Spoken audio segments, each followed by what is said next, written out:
here to talk to you about this mysteriously titled presentation called Gorgeous Catastrophic. So, quick introduction. Here are two things you can follow. Sci-fi Interfaces is where I tweet about the weird stuff that's associated with the project. And of course, there's me. I was recently introduced to the term esotericist in relation to myself, because two of my other projects are I'm writing a book in the very background about semiotic machines that we use to generate new meaning out of randomness, and about a new type of technology that is soft AI that I believe is coming online that I'm currently writing a book for. You can follow me there. I'm also aware that apparently I can't really talk about something unless a circle plays a very prominent role in the primary graphic for it. But I'm here today to talk to you about sci-fi interfaces. This project began when my co-author, Nathan Shedroff, realized something very funny about the first flip phone introduced by Motorola. It opened not from a side like a book does, but opened from the top, like a communicator did from Star Trek.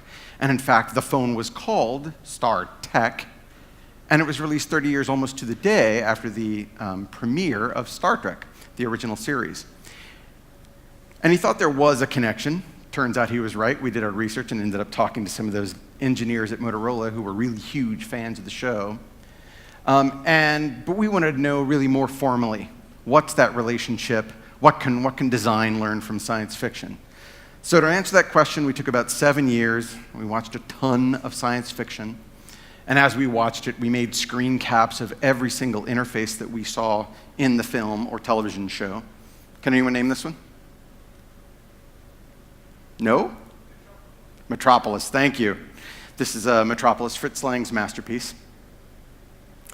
And then we tagged each of those interfaces and then aggregated all the tags into a giant tag cloud. And then this ended up being our guide for writing a book on the subject called Make It So, Interaction Design Lessons from Science Fiction.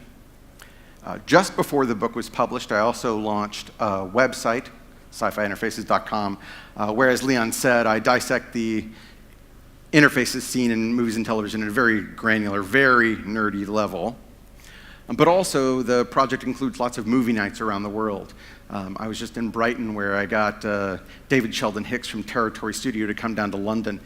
His team designed a lot of the interfaces for Guardians of the Galaxy, so we watched the film and then deconstructed or described the interfaces in that film.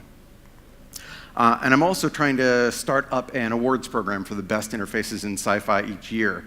So if anyone from IBM is here, I'm looking for sponsors. All right, so that's the project, sci-fi-interfaces.com. And this talk in particular is about a problem. I've been talking about this topic for probably about 5 years, about 2 years before the book was published.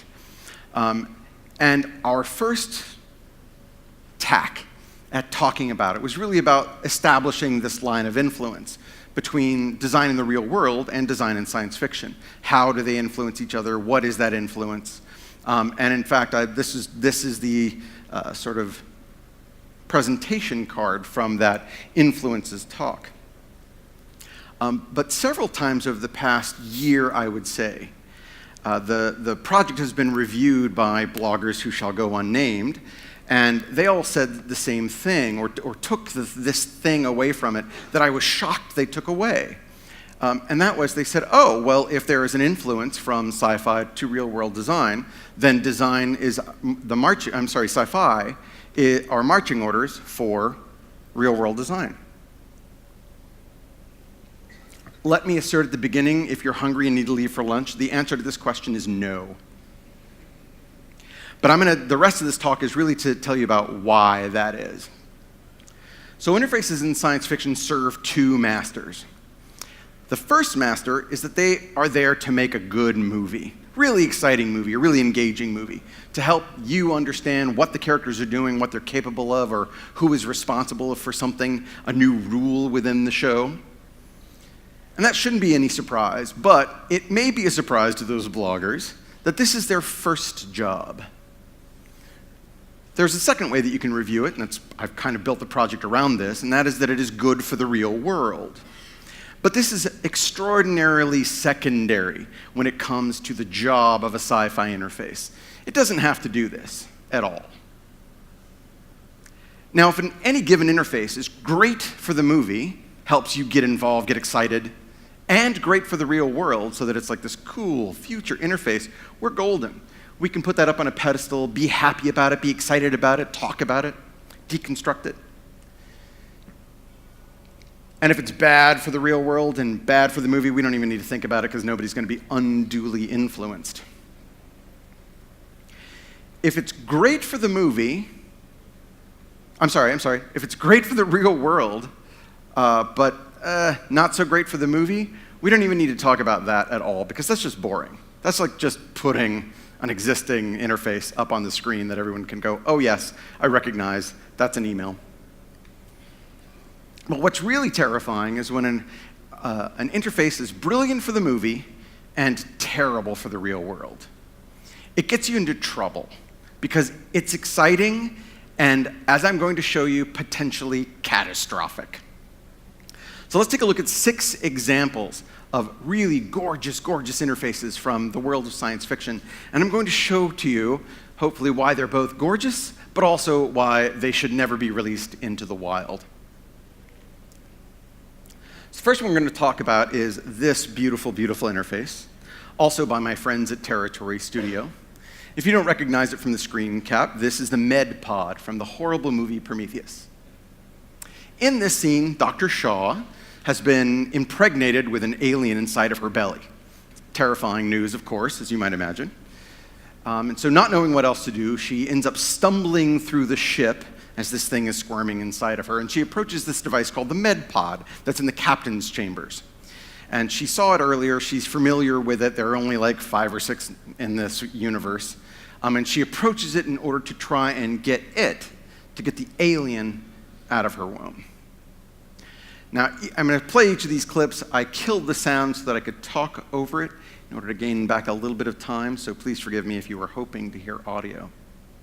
So here she is approaching it. Look at that gorgeous screen. Look at it.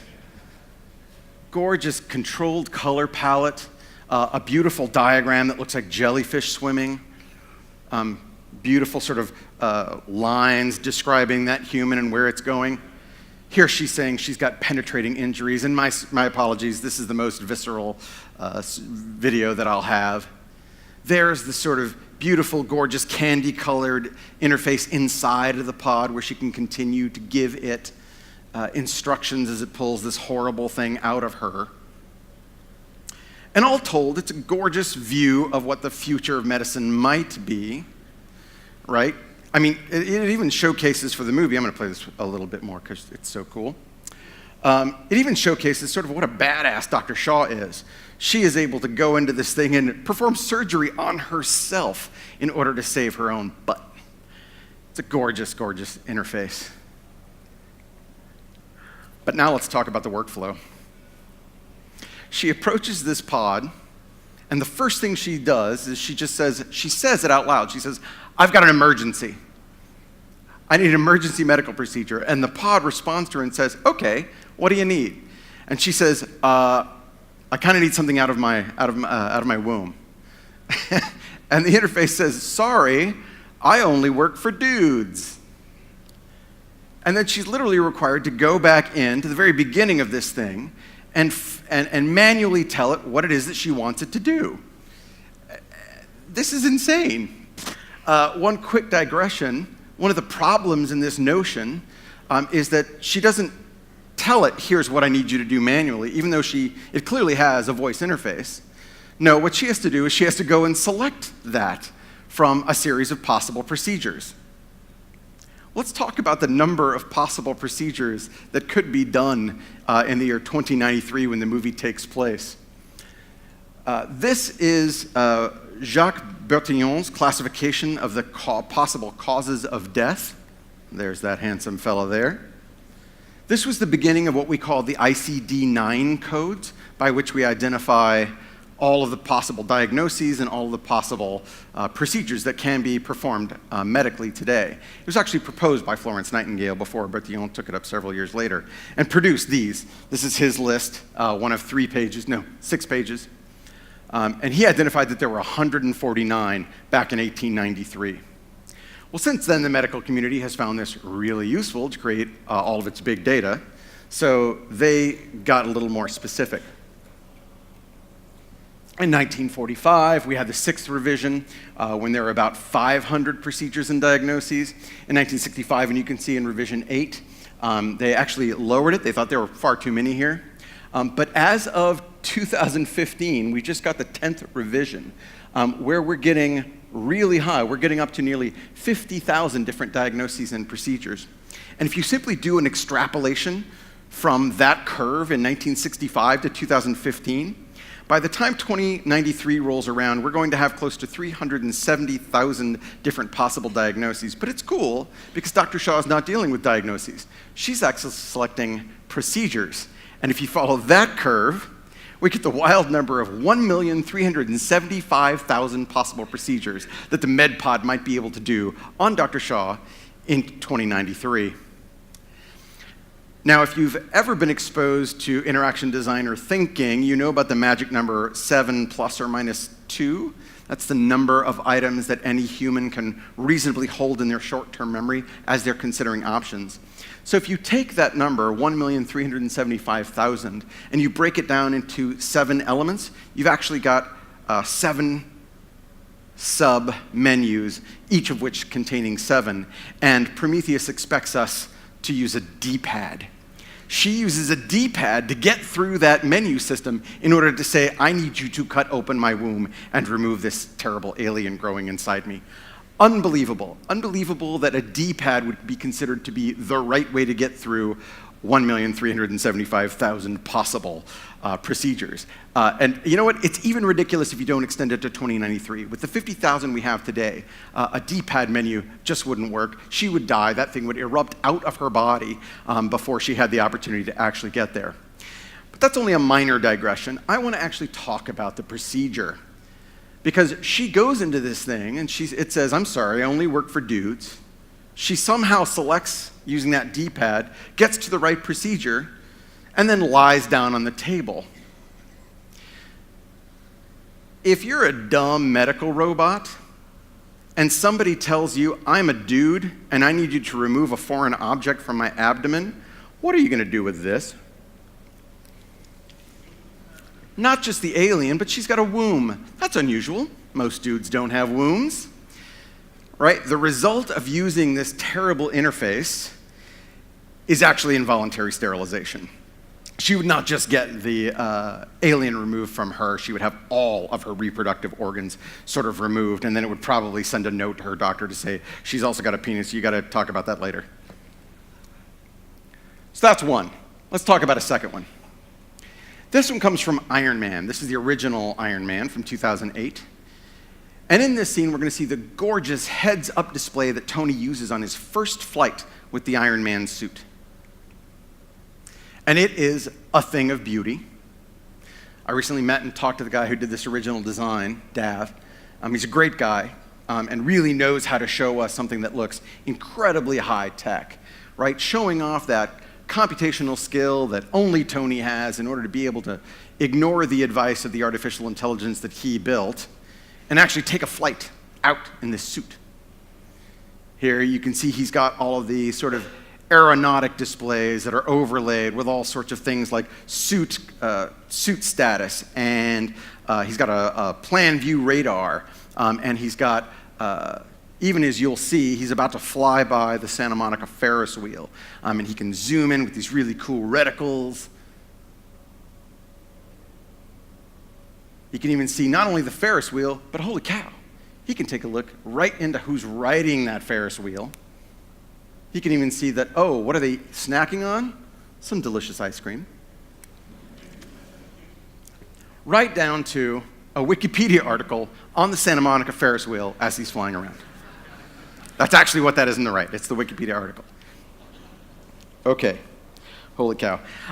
So this next clip that I'm going to show you is that same film footage, but what I did is I removed everything but the heads-up display, both from a first-person perspective and a second-person perspective, and then all I did was count. I just counted the number of things that appear in the HUD. The opening screen starts with 12, and it goes from there.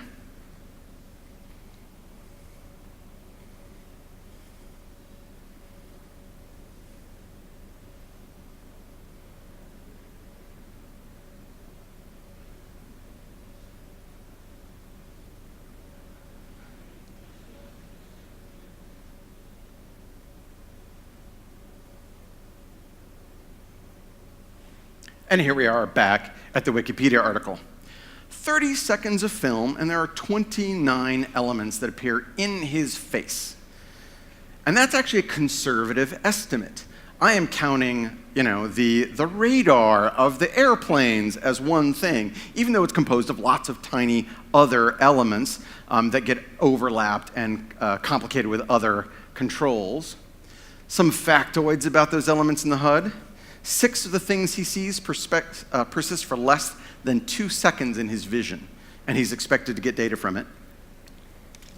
There are actually 4 types of data that appear in that HUD.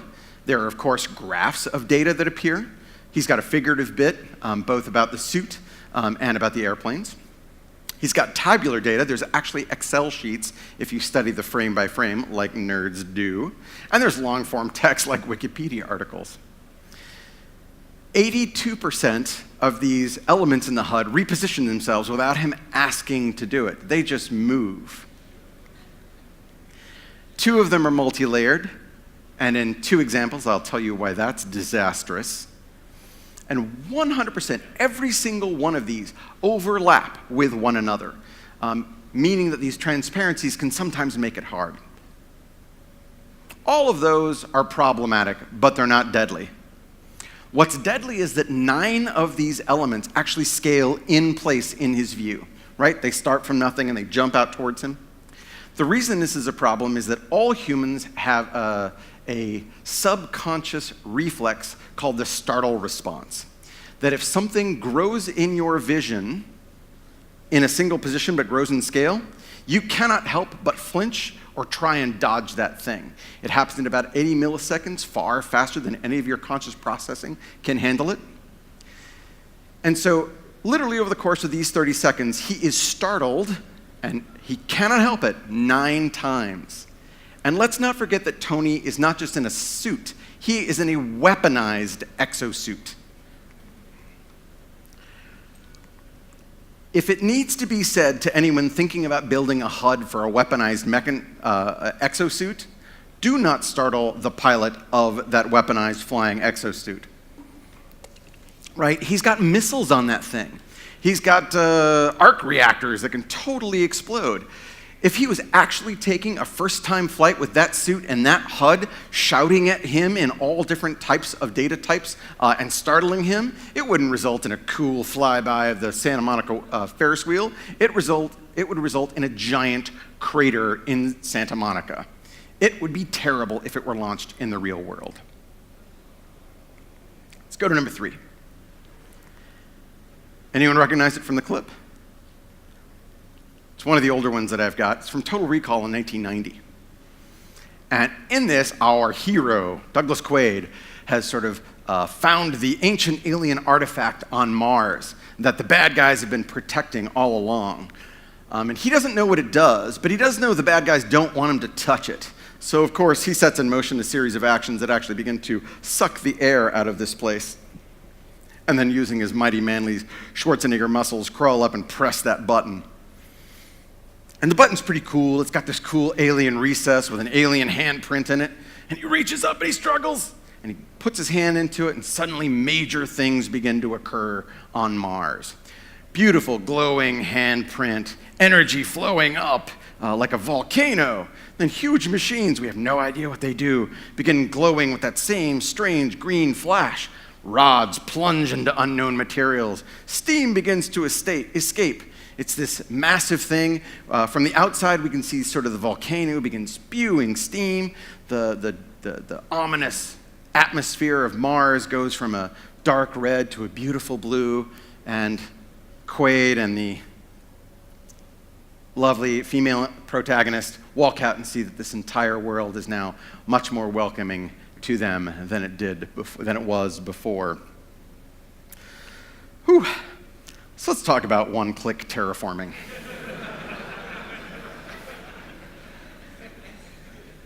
There's no authorization here. There's no, like, are you sure? There's no control for undo if he found out that it was actually spewing forth arsenic into the atmosphere. No. All it did was say, oh, there's a hand here. Now, the curious thing to me is the hand is not a human hand.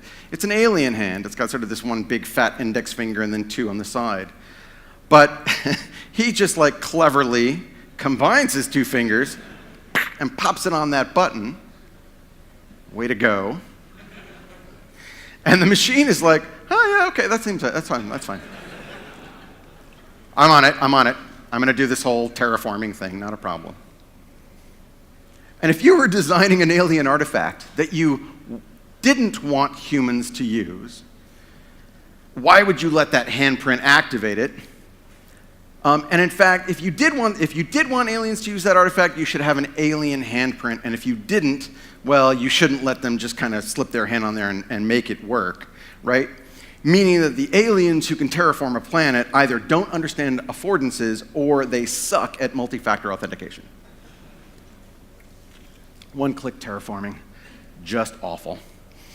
This interface would result in a complete planetary reboot, whether you wanted to or not. Thank you, Douglas Quaid.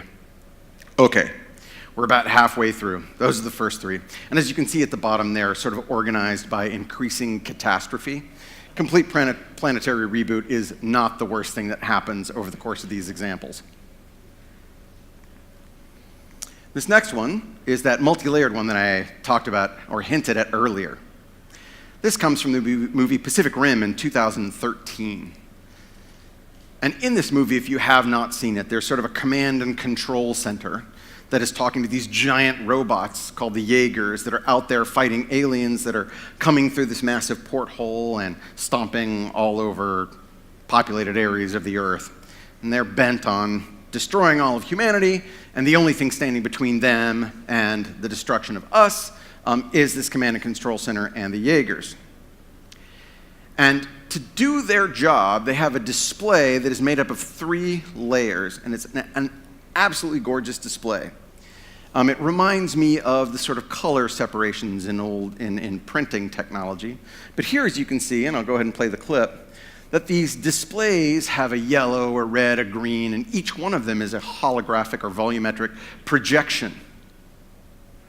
Looks really gorgeous. You can see this sort of projector on the side, and it's all its little projection rays, and there's a little bit of volumetric brain study for you there.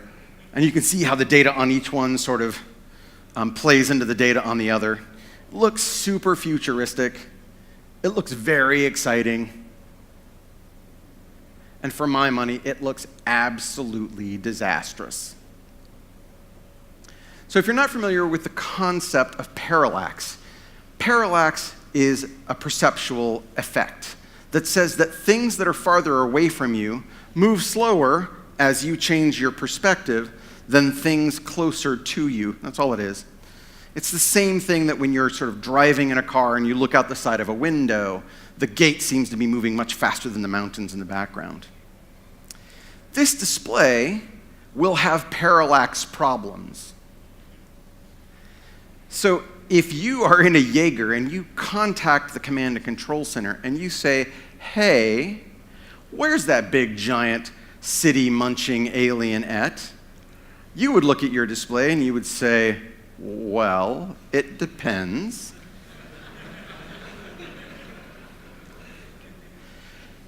It's either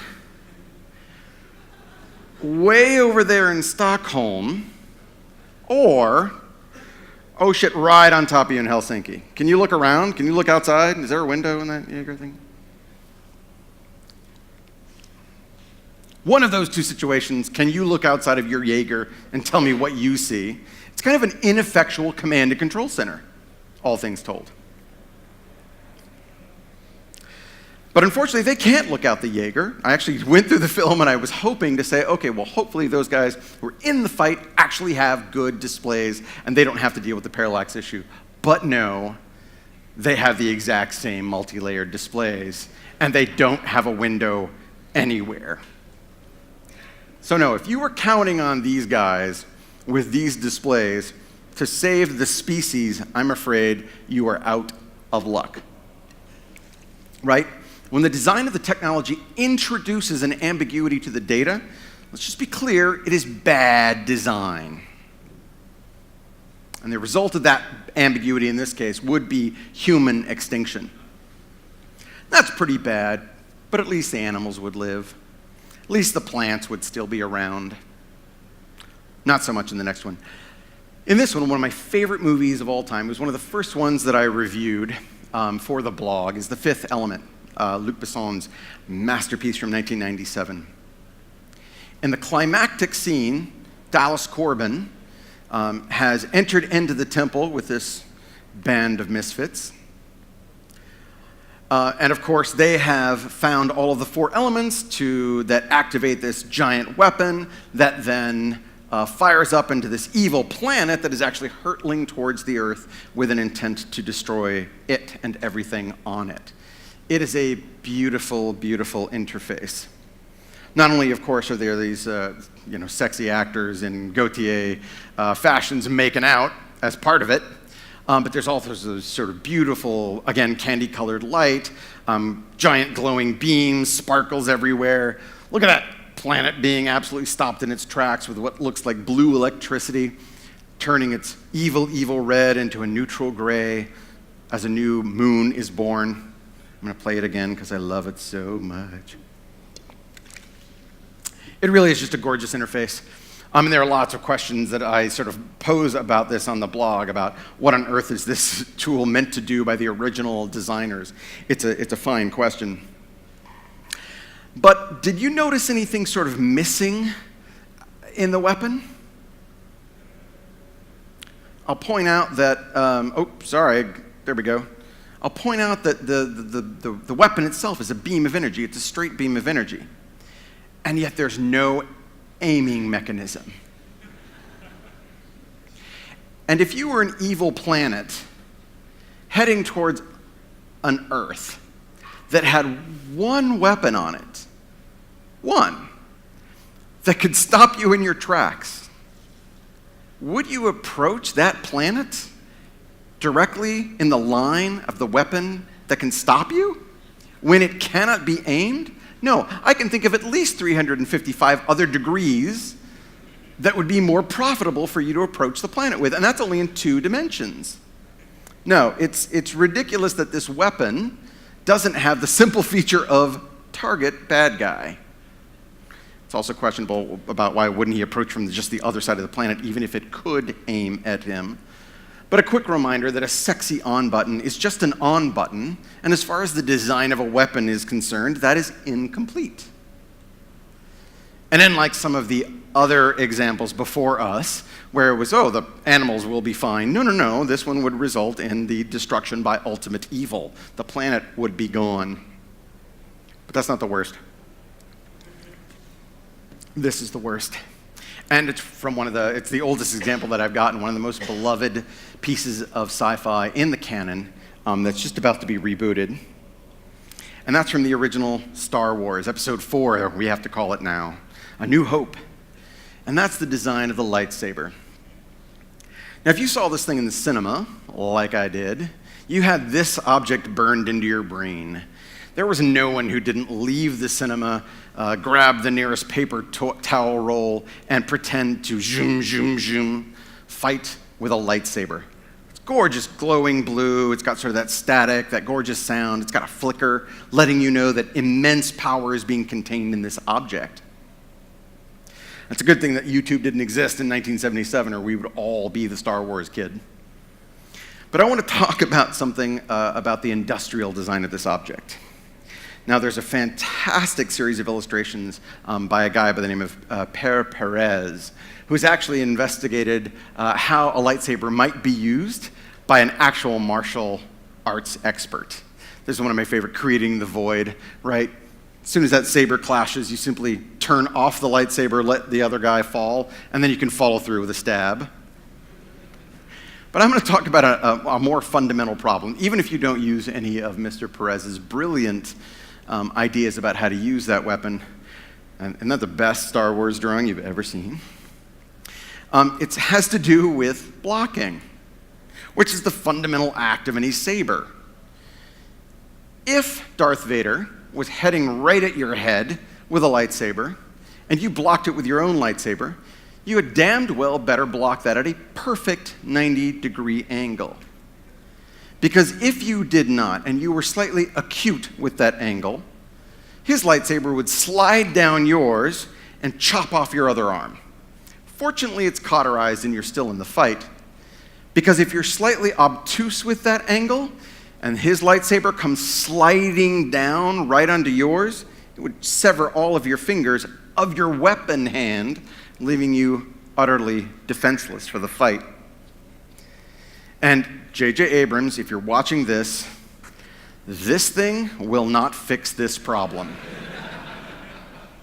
This actually adds to the problem by having two little scarry bits sticking out the side. No, without a guard, the lightsaber is actually a terrible weapon. The only way that it sort of works is if you pretend sword fight with it, right? Instead of my aiming at you, I'm actually going to aim at your sword, and then we can have a very dramatic scene that looks gorgeous but is in fact utter ridiculousness. It's a reminder that it looks really, really cool, but it's for real-world design, looking cool is never, ever enough. And in fact, in this case, the biggest consequence is that the dark side would just win. And it's not just over one planet, it's over the whole galaxy. And that was a long time ago. They could have gotten here by now. Okay, so we've been through 6 examples, each of which I would consider really gorgeous, really great for the storytelling, right? We've seen a doctor who can go in and perform surgery on herself before going out and saving the day.